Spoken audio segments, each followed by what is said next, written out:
வணக்கம் மக்களே, welcome to IPL 2026 preview show by 12th match view. அடுத்த மேட்ச் யாருக்குன்னு பார்த்தீங்கன்னா Punjab Kings vs Sunrisers Hyderabad New Chandigarh, அதாவது முள்ளன் போர் நடக்க போகுது. அதை பற்றி நான் இனிஷியல் தாட்ஸ்லேருந்து ஸ்டார்ட் பண்ணுவோம். ஃபர்ஸ்ட் நியூ கெஸ்ட்லேருந்து ஆரம்பிப்போம். புது கெஸ்ட் வந்திருக்காரு மித்லேஷ். ஓ இவரா அவர்கிட்ட இருந்து ஸ்டார்ட் பண்ணுவோம். ஓகே, போன மேட்ச் பாத்தீங்கன்னா எஸ்ஆர்ஹெச் வந்து லாஸ்ட் ஓவர் வரைக்கும் எடுத்துட்டு போய் தோத்தாங்க. தென் அவங்க வந்து இஷான் கிஷன் அப்பீல் பண்ணியிருந்தாங்கன்னா மேட்ச் கொஞ்சம் இன்னும் இன்ட்ரெஸ்டிங்கா போயிருந்திருக்கும். இந்த மேட்ச் பார்த்தோன்னா அதேதான், பிபிகேஎஸ் 11 சேஞ்ச் பண்ண போறது இல்ல. எஸ்ஆர்ஹெச்ல மேபி எனக்கு தெரிஞ்சு எஸ்ஆர்ஹெச்சோட டக் அவுட்ல உட்காந்துருக்க யாருக்கும் ரூல்ஸ் தெரியாதுன்னு நினைக்கிறேன். மேபி ரூல்ஸ் தெரிஞ்சிருந்தா அப்பீல் பண்ணிருப்பாங்க. ஆனா அந்த டக் அவுட்ல இருக்கவங்க பெரிய பெரிய ஆள் தான். டேனி விக்டோரி, முத்தையா முரளிதரன், அப்படி இப்படி பெரிய பெரிய ஆள்லாம் இருக்காங்க. அனலிஸ்ட் கரெக்டா இருக்கும். அனலிஸ்ட் இருந்தாதான் கரெக்டா ரூல்ஸ் தெரிஞ்சு கரெக்டா அப்பீல் பண்ண முடியும். அந்த இடத்துல அப்பீல் பண்ணிருக்க மாட்டாங்க. பண்ணிருக்க வேண்டிய அப்பீல். ஆவேஸ் கான் வந்துட்டு கையை வச்சுட்டு சும்மா இல்லாம கையையும் காலையும் வச்சுட்டு சும்மாவே இருக்க மாட்டாரு. அவரு பைத்தியமாட்ட ஒரு டேஞ்சரஸ் பினிஷர். எப்பயுமே லாஸ்ட் பால் போன மேட்ச் பாத்தீங்கன்னா அவர் கையில ஹெல்மெட் இருந்தனா போன மேட்ச் ஃபைன் வாங்கி இருந்திருப்பாரு. ஹெல்மெட் இல்லாதனால தப்பிச்சிட்டாரு போன மேட்ச். சொல்ற ஒரே ஒரு சினாரியோ மட்டும் யோசிச்சு பாரு நீனே. இந்த ரிசர்வ் பண்ண அடிச்ச பால் ஆவேஸ் கான் அடிச்சதுக்கு அப்புறம் இஷான் கிஷன் அப்பீல் பண்ணிட்டு ஒரு பாலுக்கு 6 ரன் ஆகி எல்எஸ்சி தோத்துருந்தா. ஏன்னா சஞ்சீவ் கோயன்கா என்ன பண்ணிருப்பாருன்னு மட்டும் யோசிச்சு பாரு இந்த மனுஷன் ஆவேஸ் கான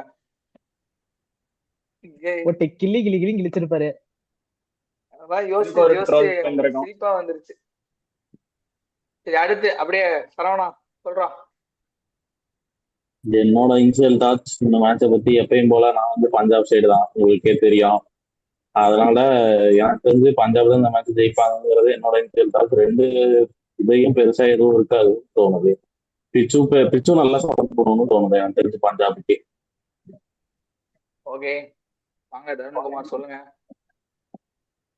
என்னோட தாட் படி எஸ்ஆர்ஹெச் vs பிபிகேஎஸ் மேட்ச் வந்து எப்படி போக போகுதுன்னா க்ளோஸ் மேட்சா தான் போக போகுதுன்னு எனக்கு ஒரு ப்ரெடிக்ஷன் தோணுது. ஸோ ரெண்டு பக்கமும் ஒரு நல்ல பேட்ஸ்மேன்ஸும் இருக்காங்க.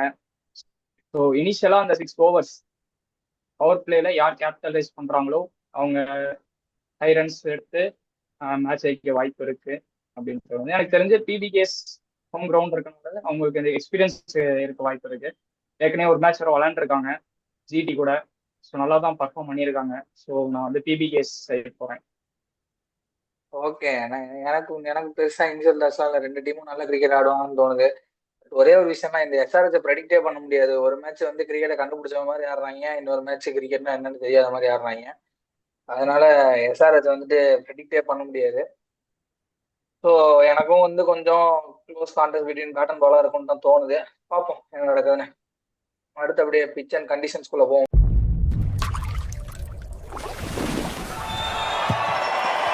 பிச் கண்டிஷன்ஸ் நியூ சண்டிகர் முல்லன்பூர்ல நடக்குது.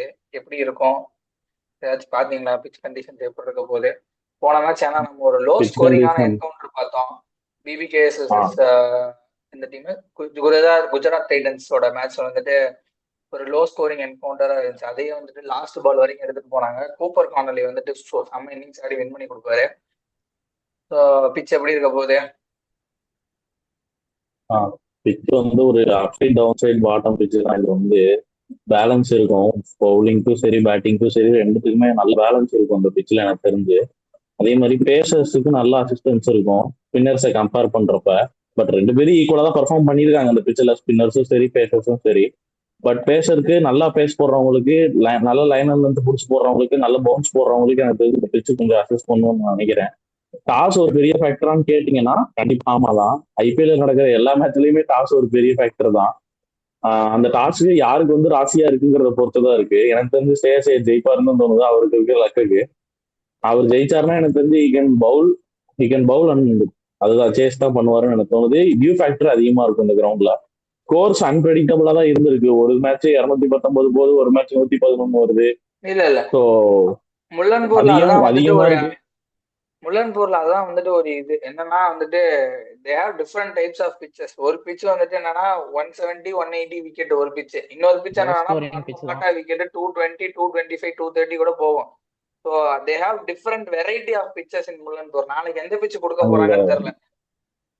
அதான் முல்லன்பூர்ல மொத்தம் 3 பிட்ச் இருக்கு. பிளாக் சாயில் இருக்கு, ரெட் சாயில் இருக்கு, combination black soil red soil ரெண்டுமே கலந்த பிட்ச் 3 பிட்ச் இருக்கு டோட்டலா. நாளைக்கு எந்த மேட்ச் பிட்ச் என்ன பிட்ச் கொடுக்க போறாங்கன்னு தெரியல. ஸோ பார்த்தாதான் தெரியும், டாஸ்ல பார்த்தாதான் தெரியும் இந்த பிட்சை பத்தி. ஓகே தருண், உனக்கு ஏதாச்சும் கான்ஃபிளிக்ஸ் இருக்கா? நான் சொல்றது ஒத்துக்கிறியா? இல்ல தருண் மித்திலேஷ் ஒத்து போறீங்களா இல்ல இல்ல எப்படி? மெயினா எப்பவுமே சொல்றது டாஸ் பொறுத்து தான் வந்து மேட்ச் இருக்கும். அண்ட் தென் டியூ இருக்கனால வந்து யார் டாஸ் ஜெயிக்கிறாங்களோ அவங்க தான் வந்து மேட்சை எப்படி டிசைட் பண்ண போறாங்க.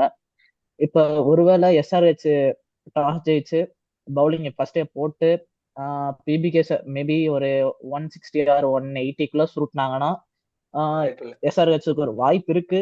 அது வந்து எஸ்ஆர்ஹெச் பவுலர் கையில தான். லைன் அண்ட் லென்த் வந்து அவங்க பிடிச்சி போட்டு கரெக்டா போட்டாங்கன்னா மேபி எஸ்ஆர்ஹெச்சுக்கு ஒரு சான்ஸ் இருக்கு. இல்லைன்னா பிபிகேஸ் தான், அப்சல்யூட்லி பிபிகேஸ் தான் டாப் ஸ்டாண்டர்ட்ல இருக்காங்க. ஓகே அடுத்து தருண் சொல்றான். உனக்கு சரவணா சொன்ன ஒத்து போறியா பிச்சை பத்தி?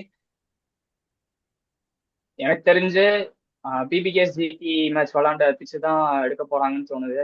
ஏன்னா டிஆர்பிக்காக அது க்ளோஸ் மேட்சா போகணும்னா அந்த பிச்சு தான் போய் ஆகணும். பிகாஸ் லோ ஸ்கோர் அப்படி வந்துட்டு ரெண்டு பக்கமும் நல்ல ஹிட்டர்ஸ் இருக்காங்க. அதே போல பேஸ் வேரி பண்ணி பவுலர்ஸும் இருக்காங்க. ஸோ நல்ல லைன் அண்ட் லென்த் போட்டு பவுலர்ஸ் வந்து போட்டாங்கன்னா மேட்ச் அவங்க வின் பண்ண சான்ஸ் இருக்கு. டாஸ் ஒரு நல்ல ஃபேக்டரா தான் இருக்கும், அஃபெக்ட் பண்ண வாய்ப்பு இருக்கு. ஓகே ஏன் நான் இதே 2 கிரவுண்ட்ல ஒரு மறுபடியும் ஒரு இன்ட்ரெஸ்டிங்கான ஃபேக்ட் இருக்கு. ஸ்பின்னர்ஸோட எக்கானமி ரொம்ப கம்மி இந்த கிரவுண்ட்ல. 8 தான் வச்சிருக்காங்க ஸ்பின்னர்ஸ் எக்கானமி. பேசஸ் வந்துட்டு நியர் டு 10 வச்சிருக்காங்க. ஆனா விக்கெட் ஸ்பேசஸ் தான் அதிகமா எடுத்திருக்காங்க. பட் ஆனா மிடில் ஓவர்ஸ்ல பால் அந்த நியூ பால் சாஃப்ட் ஆனதுக்கு அப்புறம் வந்துட்டு மிடில் ஓவர்ஸ்ல ஸ்பின்னர்ஸ் கண்டிப்பா பிளேக்குள்ள வருவாங்கன்னு தோணுது எனக்கு. ஸோ இதெல்லாம் வச்சு பார்க்கும்போது நாளைக்கு வந்துட்டு நாளைக்கு அதேதான். அதுலயும் ஷகல் பார்த்தோம்னா நல்ல ரெக்கார்ட் வச்சிருக்காரு. அதான் சொல்றேன். நாளைக்கு வந்து 190 to 210 அடிச்சா ஒரு வின்னிங் டோட்டலாவே இருக்கும்ன்ற மாதிரி எனக்கு தோணுது முல்லன்பூர்ல. ஏன்னா அவங்க ஸ்லோ பிச் தான் கொடுப்பாங்கன்னு தோணுது. ஏன்னா எஸ்ஆர்ஹெச்சோட பேட்டிங் பவர் வச்சுட்டு அவங்க ஸ்லோ பிச் தான் கொடுப்பாங்கன்னு தோணுது. பாப்போம் என்ன நடக்க போகுதுன்னு. அப்படியே பிளேயிங் 11 மூவ் ஆன் ஆகும்.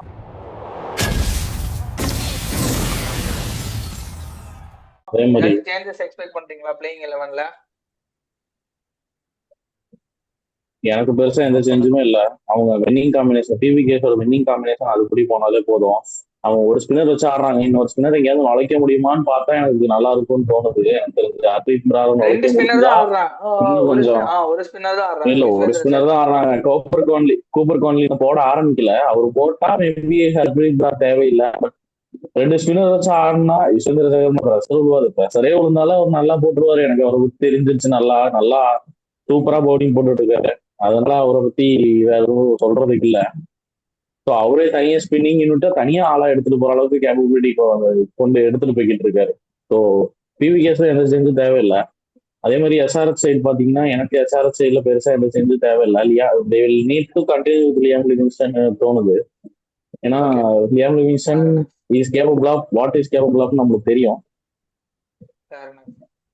ஓகே அடுத்து தருண் சொல்றான். சேஞ்ச் இருக்கா? என்ன பொறுத்தவரையும் பிபிகேஸ் வந்து எந்த சேஞ்சும் பண்ண போறது இல்லைன்னு தோணுது. ஏன்னா ஒரு கம்ப்ளீட் பேக்கா தான் இருக்காங்க. அந்த பிச்சுக்கு ஏற்ற மாதிரி பவுலர்ஸும் சரி பேட்ஸ்மேன்ஸும் சரி இருக்காங்க. ஸோ பிபிகேஸ் வந்து எந்த சேஞ்சஸும் கிடையாது. எனக்கு தெரிஞ்ச எஸ்ஆர்எஸ் வந்து கொஞ்சம் பவுன்ஸ் இருக்கனால மேபி லியாம் லிவிங்ஸ்டன் வந்து ரெக்கார்ட் படி பார்த்தோம்னா ரீசன்ட் ஃபார்ம் வந்து அவுட் ஆனனால, ரீசன்ட் ஃபார்ம் இல்லாதனால மேபி லியாம் லிவிங்ஸ்டன் எடுத்துட்டு டேவிட் பெயின் உள்ள கொண்டு வர வாய்ப்பு இருக்கு எனக்கு தெரிஞ்சு. ஓகே பாப்போம் என்ன பண்றாங்க. எனக்கு என்னன்னா பிபிகேஸ் நோ சேஞ்சஸ் தான். ஏன்னா இங்க வந்து ஒரு அன்பீட்டன் டீம் தான். ஏன்னா இந்த ரெயினால வந்து எனக்கு ஒரு பாயிண்ட் கம்மி, அவ்வளவுதான் வித்தியாசம். எஸ்ஆர்ஹெச் என்னோட ஒப்பீனியன் என்னன்னா இப்ப வந்து அவங்களுக்கு இம்பாக்ட் பிளேயர்ல இசான் மலிங்கா எடுத்துட்டு வருவாங்க.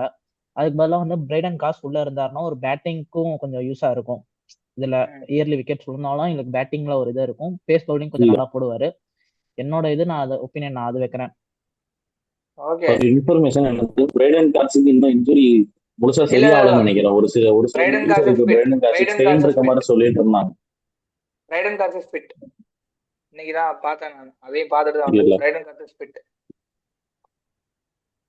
பட் முன்னாடி அவருக்கு ஏதோ இன்ஜுரி இந்த மாதிரி சொல்லிட்டு இருந்தாங்க. அது ஃபிட்டா நான் பார்க்கல. இல்ல இப்ப ஃபிட்டா இருக்கு ஒரு நியூஸ் வந்துச்சு. சோ அதனால தான் நான் சொன்னேன். எனக்கு 2 ஏன்னா சேஞ்சஸ் அவங்களோட இருக்கு, பட் பண்ணுவாங்களான்னு தெரியல. SRH side PBKS as usual no change தான் போவாங்கன்னு நினைக்கிறேன். பட் ஆனா எனக்கு எஸ்ஆர்எஸ் சைடுல 2 சேஞ்சஸ் இருக்கு.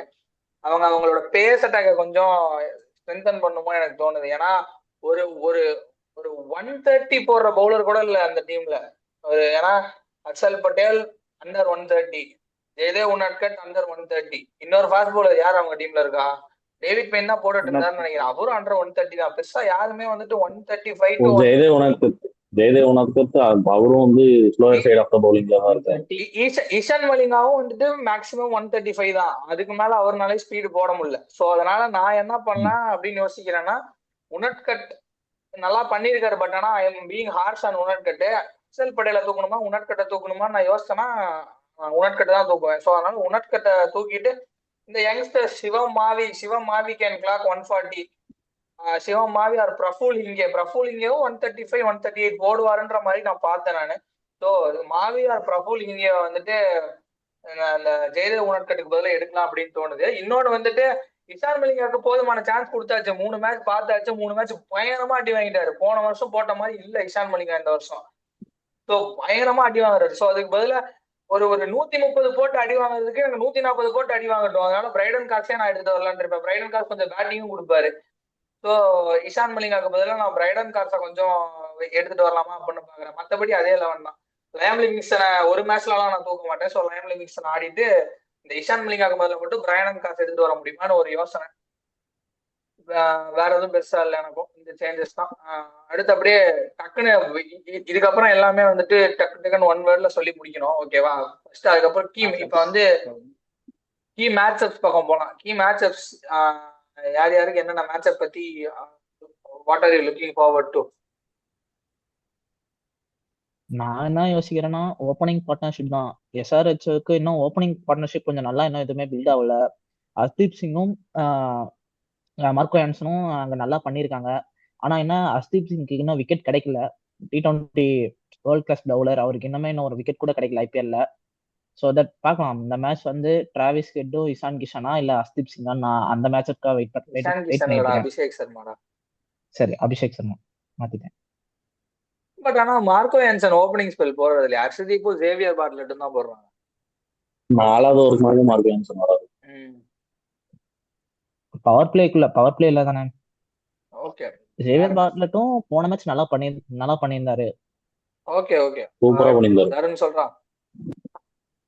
எனக்கு வந்து சரி, நான் ஒரு மேட்ச் இருக்கு சொல்றேன். Interesting match. எஸ்வி Chahal versus Heinrich Klaasen.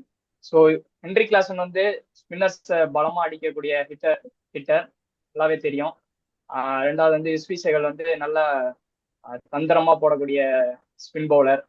So எனக்கு தெரிஞ்ச இந்த 2 மேட்ச் வந்து கொஞ்சம் இன்ட்ரெஸ்டிங்கா இருக்கும்னு தோணுது. ஓகே சரவணா, உனக்கு? நான் சொல்ல வச்சிருந்தா அவன் சொல்லிட்டான். அதனால ஏண்டா டேய், எனக்குன்னே வருவீங்களாடா? ஏன்ட்ட சரசம் பண்றக்கே வாட்டாப்பே உங்களை பெற்றுறாங்களா? மேட்ச் எப்படி இருக்கிறதுல எந்த கிளாஸ்னு விஸ்வேந்திர சகல். இப்ப என்னால லியாம் லிவிங்ஸ்டன் விஸ்வேந்திர சகலும் சொல்ல முடியாது. ஏன்னா விஸ்வேந்திர சகல் சொல்லிட்டான். ஸோ நான் வந்து கூப்பர் கான்லே அகைன்ஸ்ட் ஹர்ஷ்தூபே ஆர் சிவங்குமார் அந்த ஒரு லெஃப்ட் அந்த சிவங்குமாருங்கிறவர் ரொம்ப நல்லா போடுறாருன்னு எனக்கு தோணுது. ஸோ அவருக்கும் கூப்பர் கான்லிக்கும் இருக்கிற மேட்சப் நான் வந்து பெருசா பார்ப்பேன் எனக்கு தெரிஞ்சு. ஓகே, என்னையும் முடிச்சு விட்டீங்க. நான் வந்துட்டு பட் ஆனா இதுக்கு மேல என்னால எதுவும் சொல்ல முடியாது. நான் ஸ்ரேயஸ் ஐயர் வர்சஸ் சிவங்குமார் தான் நான் கொஞ்சம் எதிர்பார்த்துட்டு இருக்கேன். ஸ்ரேயஸ் ஐயர் ஒரு எக்ஸ்பீரியன்ஸான பிளேயரு. போன மேட்ச் ஸ்பின்னர்ஸை எப்படி பொழந்து எடுத்தாருன்னு பார்த்தோம். ராகுல் சேகரையும் நூர் அஹமதையும் வச்சு செஞ்சாரு. ஸோ அவருக்கு ஷார்ட் பால் வீக்னஸ் சொல்லிட்டே தான் இருக்கானுங்க.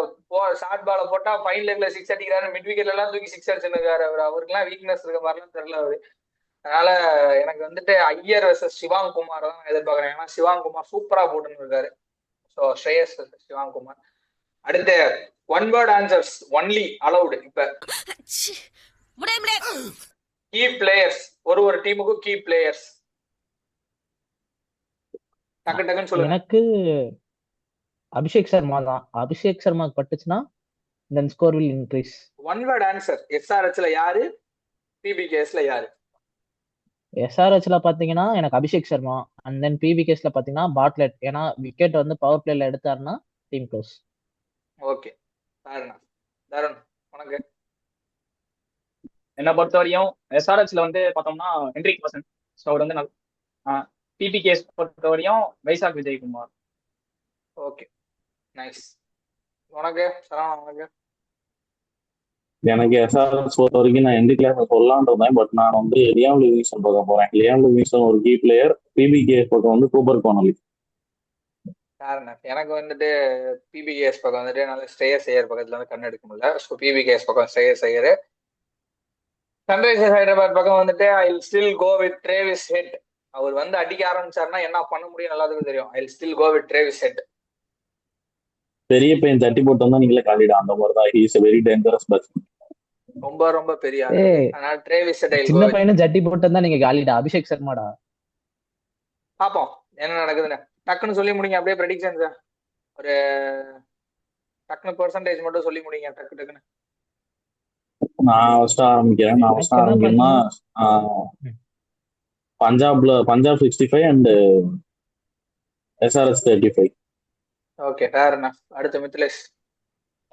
எனக்கு பஞ்சாப் ஹெட் தான் 70 அண்ட் எஸ்ஆர்ஹெச்க்கு வந்து 30 தான். ஓகே, ஃபேர் என்ன. உனக்குடா? நான் வந்து பிபிகே 60, எஸ்ஆர்ஹெச் 40 அப்படி போவேன். ஓகே, நான் வந்துட்டு கொஞ்சம் க்ளோஸ் கால் தான். PBKS 52, SRS 48. ஓகே, எல்லாத்துக்குமே க்ளோஸ் கால் கொடுக்குற மாதிரி இருக்கு. இல்ல எல்லா மேட்சுமே அப்படிதான் போயிட்டு இருக்கு. நேத்து மேட்ச் பார்த்தல, குல் சௌத்ரி. லாஸ்ட் 2 மேட்ச் வந்து நல்ல மேட்ச் தான். லாஸ்ட் 2 மேட்சும் அப்படிதான் போயிட்டு இருக்கு. இதுவும் அப்படிதான் போகணும்னு தோணுது. அதை நம்ம ரிவ்யூ சொல்ல பார்ப்போம். இதுவும் அப்படிதான் போகணும்னு தோணுது. சரி, ராப் அப் பண்ணிக்கோ நீங்க ஷோவை. பாக்குறாங்க ஃப்ரெண்ட்ஸ், உங்க தாட்ஸ் இருந்தா கமெண்ட் செக்ஷன்ல விடுங்க. கிரிக்கெட்டை பிடிச்ச உங்க ஃப்ரெண்டுக்கு ஷேர் பண்ணுங்க. சப்ஸ்கிரைப் பண்ணிட்டு பெல் பட்டனை அமுத்த தவறிடாதீங்க. அடுத்த இன்ட்ரெஸ்டிங்கான ரிவ்யூ வீடியோல உங்களை சந்திக்கிறோம். Until then, keep cheering and support cricket. Bye bye.